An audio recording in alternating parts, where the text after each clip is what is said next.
Good morning, everyone. Thank you for joining our August 2022 OC HMIS meeting. Please enter your agency name into the chat box. These are the topics we will discuss in the meeting today. Agency Racial Inequity Dashboard, removing Looker, Save Access, reactivation of HMIS user accounts, COC Dashboard, Quarter 2 Data Quality Report Cards, Housing Move-in Date Warning Banner, Private Client Files, Updates, Funding Source Link to Services, Data Element 4.2 Income and Sources, the 2022 Agency Audit, Agency Admin Training Video, Data and Performance Management Meeting Agenda, a holiday announcement, and we'll leave some time for Q&A. Erin, can you get us started? Hi, everyone. So at the last couple of data and performance management meetings, we've been talking about the racial inequity dashboard for agencies. So the dashboards have been published. The report names are on the slide. The agency racial inequity dashboard is aggregate data for your agency related to racial inequity data. There's also a details version of the dashboard that allows you to see the list of clients that are included in the dashboard so you can see who they are and if you need to make any revisions to your data. The dashboards are located in HMIS under the reports library and then the data analysis tab and under Orange County Clarity System reports. So the purpose of the dashboard is so your agency can see the breakdown of race and ethnicity of your clients in HMIS, as well as looking at race and ethnicity by subpopulation and performance measures. And this is it's not being used right now for any performance ranking or anything. It's more informational for your agency to see how you're doing and be able to make changes to how you're serving clients if needed. So it's just informational at this point. Can you go to the next slide?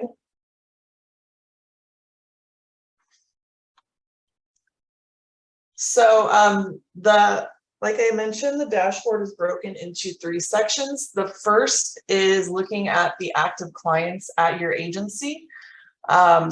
So this section will include clients active in the previous year. You will be able to adjust the reporting period if you like. But what this dashboard is showing is the percentage of your clients that fall into each race or ethnicity category, and then comparing those race or ethnicities to our OC census.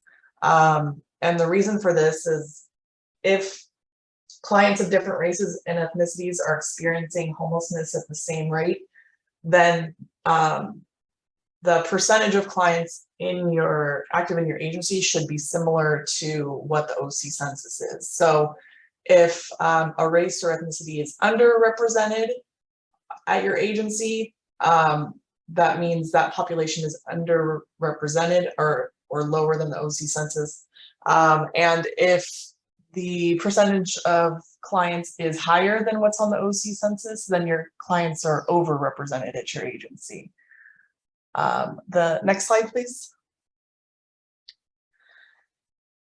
And so this is the subpopulation data that's included. We have chronically homeless, youth, seniors, veterans, and then clients by household type. And so you'll be able to compare clients that fall into each of these categories compared to the rest of your agency's population.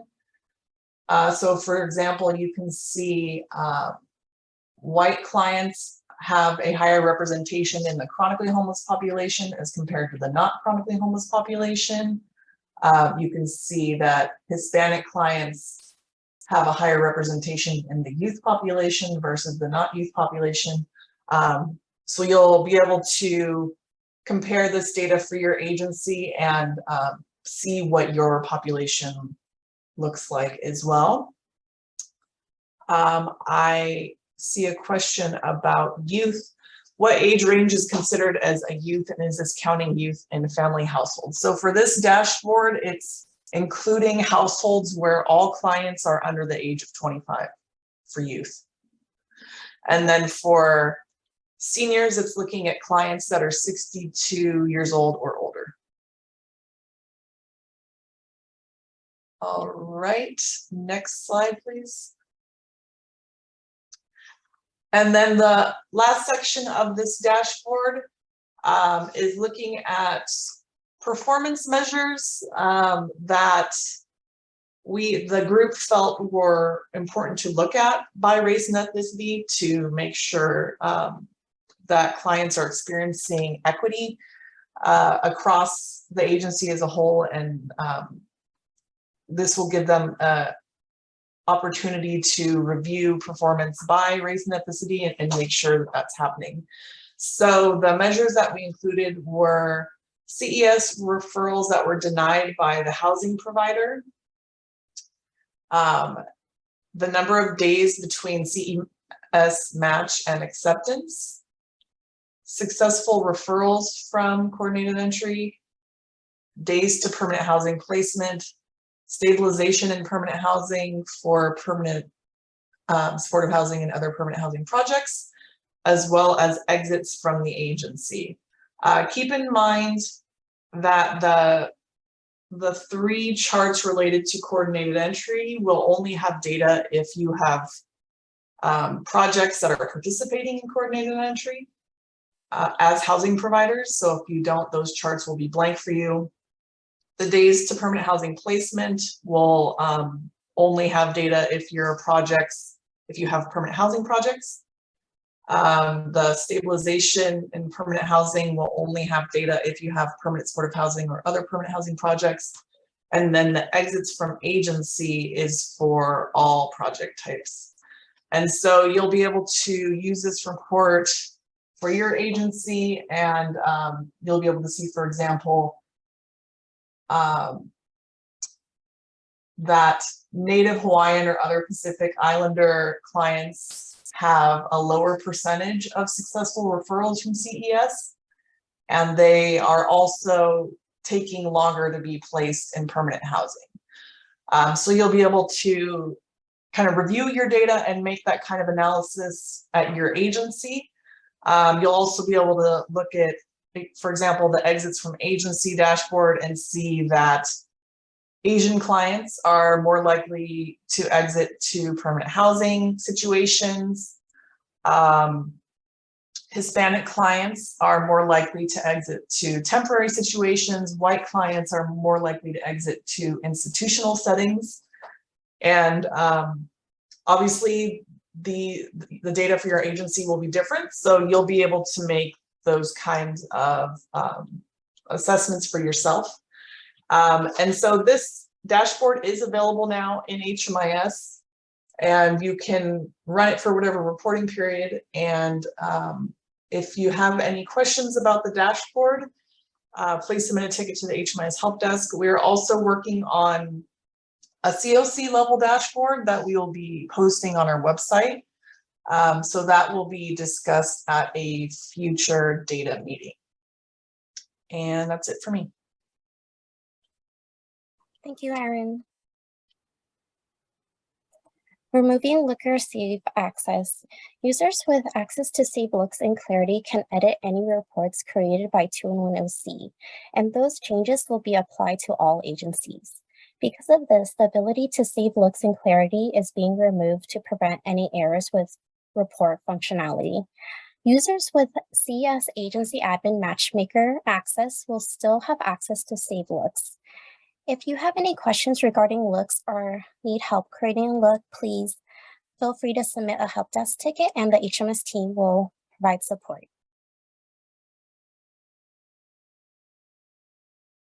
Diana? Good morning, everyone. I wanted to go over the reactivation of HMIS user accounts. We previously presented on this topic, but we wanted to give you a sort of reminder regarding it.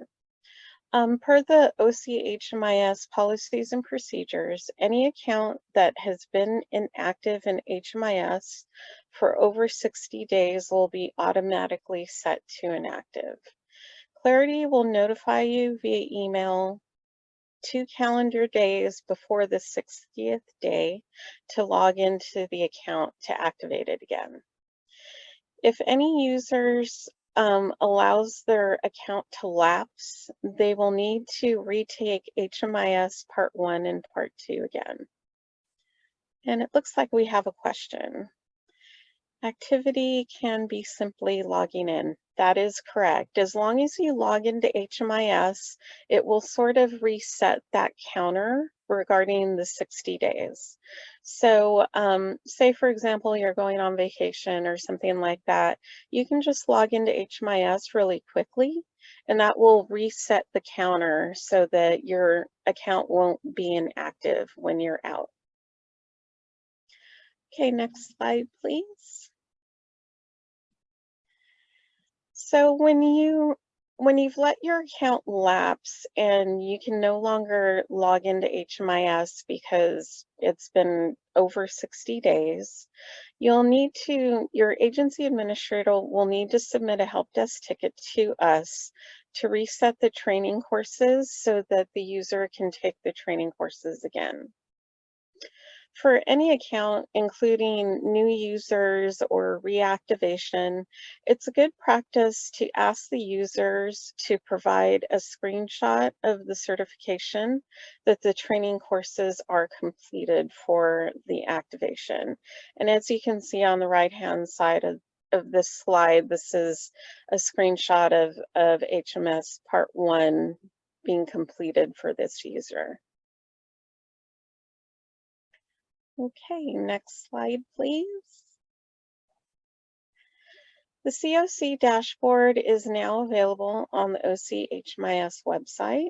This is for the reporting period of quarter 2 for April 1st through June 30th of 2022.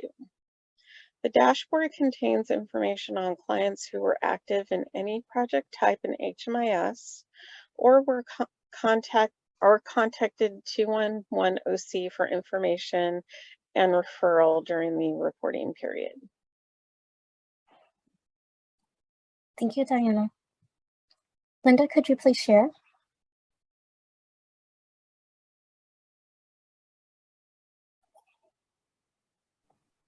Can you guys hear me okay? Yes. Okay, perfect. So just want to thank you for all the agencies that completed the data corrections for this quarter. The second quarter data quality report cards will be published in the next coming weeks. So be on the lookout for that email once it is published. In the meantime, you can also view past data quality reports on our website. I will link that on the meeting minutes as well. But if you are so eager and would like to monitor your agency's data quality on a regular basis, rather than wait on us to report it quarterly, you can run the HMIS data quality report. This is listed under the report library on your Launchpad, right under HUD reports, and it's going to be the HMIS data quality report under that section. And for that, I do suggest that you export the file as a web page. I think it's very convenient because as a web page, you can select the numbers under the different criteria for the responses, and it will directly take you to the error on HMIS.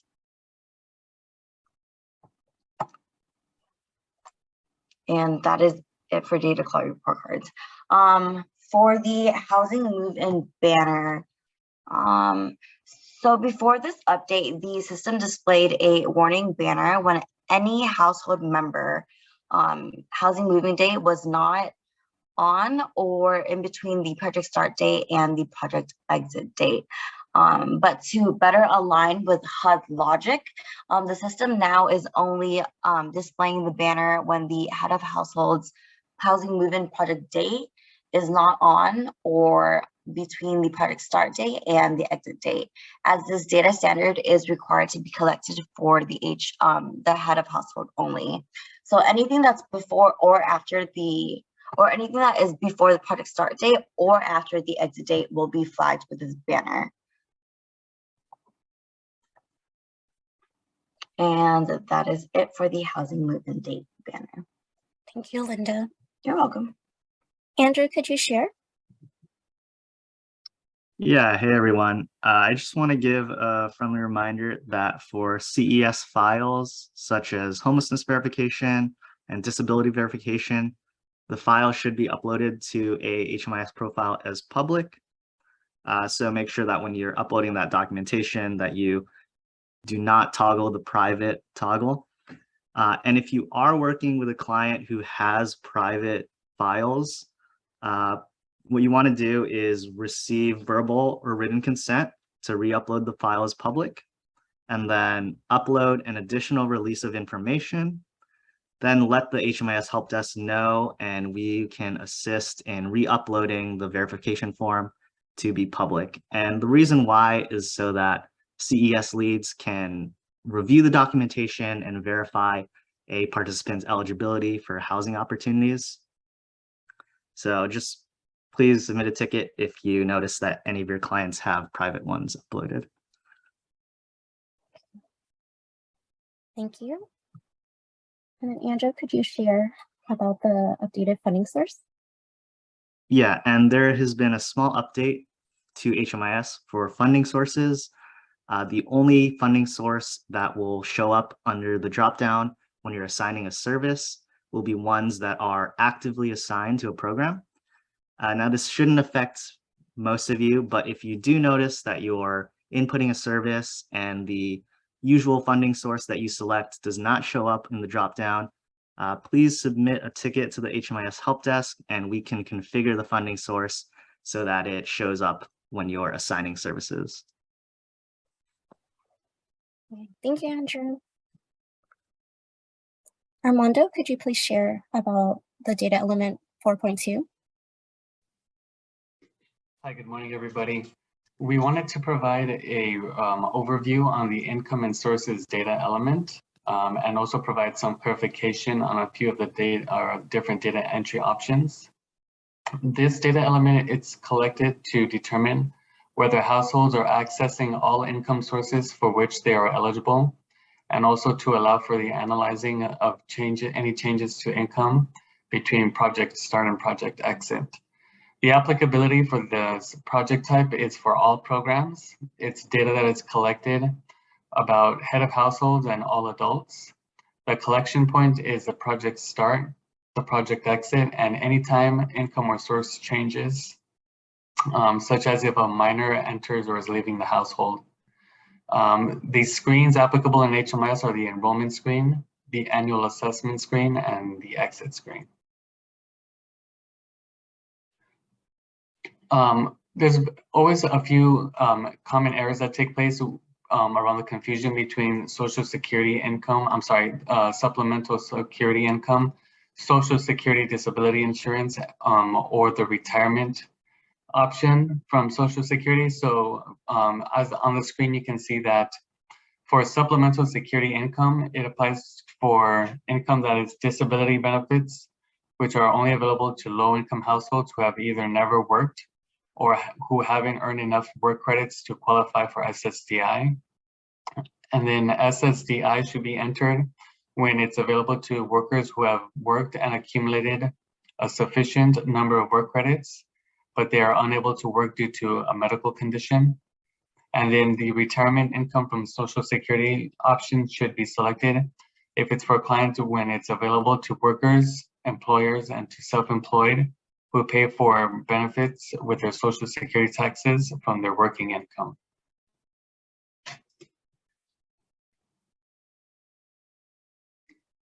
A few other items like there's common errors around are the general assistance listed in other income. Also referred to as GR, is a cash assistance program funded by the County of Orange, and it provides temporary cash aid to eligible adults. Any adult lawful residents who do not have custody of any minor children and who do not qualify for federal or state funded cash aid programs. No income entered as other income or $0. The guidance around this item is that it's used to specify other income is only for sources of income not listed above, and they do not use, this field should not be used to indicate if the client has no income, placing $0 in the field. And then on the bottom, non-cash SNAP not entered for people receiving public assistance. If a client receiving public assistance, non-cash SNAP must be entered in this instance. Thank you, Armando. I don't see any questions, so we'll move forward. Armando, could you share about our agency audits? We want to let everybody know that we are still continuing to perform our rounds of agency audits for the 2022 period. The HMIS Help Desk will be reaching out to agency administrators at least 2 weeks before the meeting is aiming to get scheduled, providing a few available meeting dates and times. So as to provide those options and give the agency administrators ample time to prepare for their agency audit. You can look out for our emails to schedule your agency audit. We'll be attaching the agency audit form for each respective agency in those emails. On the screen, you can see a snapshot of some of the files that will need to be reviewed. These files are attached on the agency audit form that you'll be receiving via email. And these reports contain information such as the active users for your agency, which projects are active, the current bed inventory for those projects, and then users in your agency that are receiving email correspondence from 211 OC. We're asking all the agency administrators to please review these reports and complete the audit form questionnaire at least 2 days before the meeting is scheduled to take place, so as to give the help desk enough time for us to prepare to conduct the audit with you all.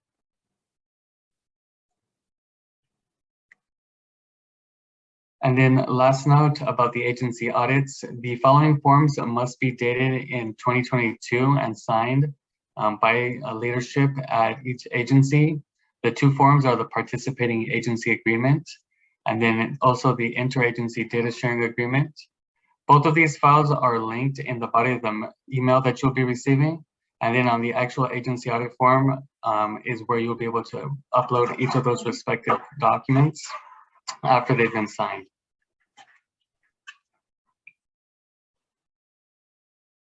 Okay, thank you, Armando. The HMIS team wanted to provide an update. We will be updating our training videos and uploading it to our website. The video that we recently updated is agency admin training. So this video will be going over the responsibility of an agency admin, as well as the responsibility of monitoring data quality and providing an overview of the data quality report cards. This video is focus is to help new agency admins get settled into their new role, and it's also a great refresher for agency admins.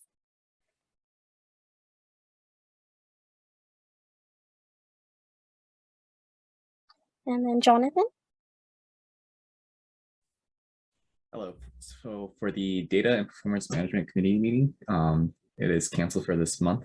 Next week, the street outreach PPR will be published.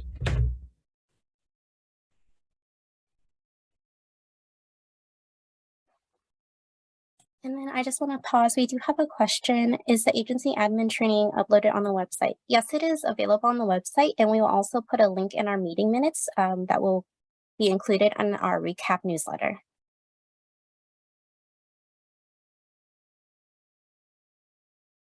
And then Jonathan?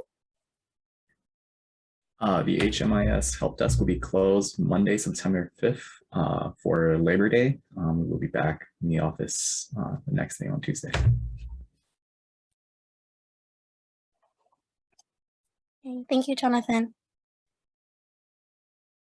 So we do have some time for Q&A. If you guys have any questions about the topic we discussed today, please feel free to unmute yourself or leave a question in the chat. And if you didn't get a chance to yet, please enter your agency name into the chat box so we can take attendance.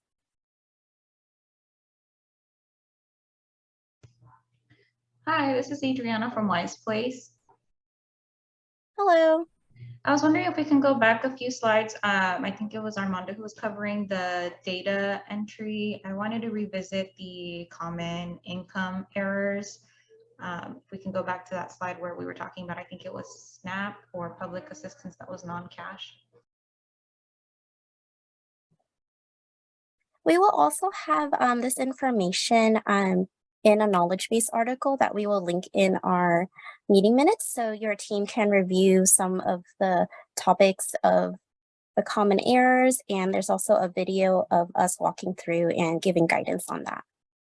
Thank you. I just wanted to understand the last bullet point. Am I reading it correctly that some people will be receiving CalFresh benefits, but it's not being entered on their enrollment? Is that what this correction is about?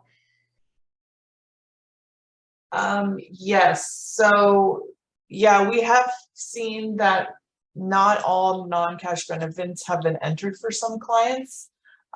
So the article and video that we're releasing will hopefully help the users to understand which what the proper non-cash benefits they should be selecting and making sure that that's entered. Got it. Thank you.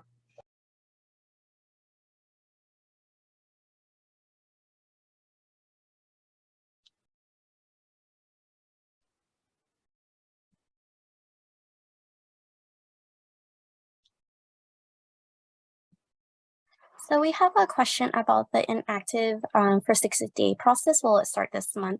It actually has already started. It is actually in our HMIS policy.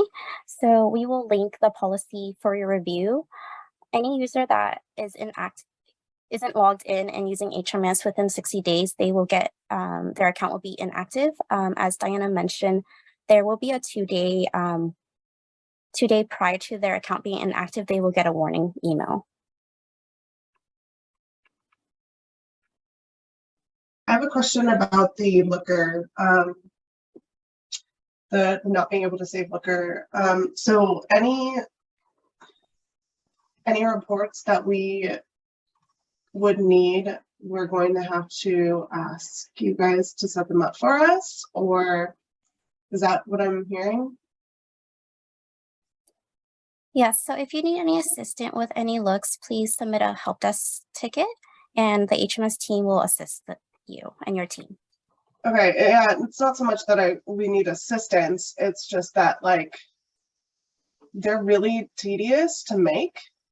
So like if it's something that we need kind of like in, you know, a jam, and we spend the time on it to create it, and if we're not able to save it, like that kind of sucks. So is that something that, you know, we like, it just feels like a waste of time for both us and y'all. Like, is that something that, I don't know, like, do we just like take a screenshot of like how we set up a report and then send it to you guys so you can do it all over again?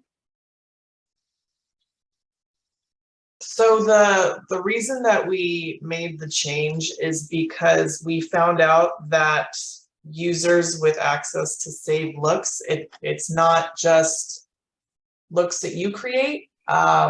Any looks that the 211 team published in HMIS, for example, the agency racial and equity dashboard that I just mentioned, if a user edits that and saves it, it will save for all users. So that's why we had to remove it. That makes sense. Yeah, we don't love it either, but yeah. It just feels like a lot of work. Yeah, I know. So Erin, if we did have to create a looker and we sent it to you in a ticket, I guess we just want to make sure, like, would you guys be able to save it so we can come back to it? Because some of them I use very regularly. And does this affect the looker that we already have saved on HMIS, or will those remain saved on there? So Yeah, that's a good point. Like if we wanted to edit our own that we've made. So if any looks you've already created are still there. If you wanted to edit those, we'd have to do it for you. And we can revisit this if it becomes like a hassle. We could potentially build like a separate access for agency admins that are using it regularly, but that's what we're struggling with is users editing reports that are meant for everyone.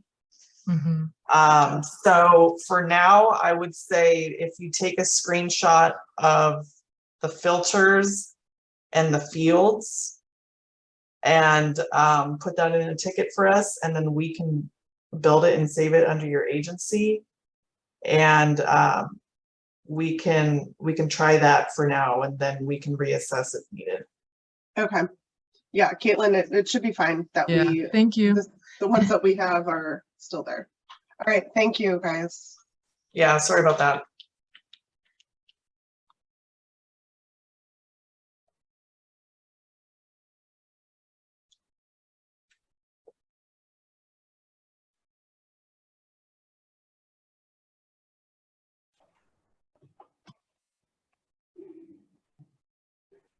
Okay, thank you everyone for joining. I don't see any more questions, but please feel free to submit a help desk ticket if you have any question that comes up. Thank you and have a good day. And our next meeting will be September 7th.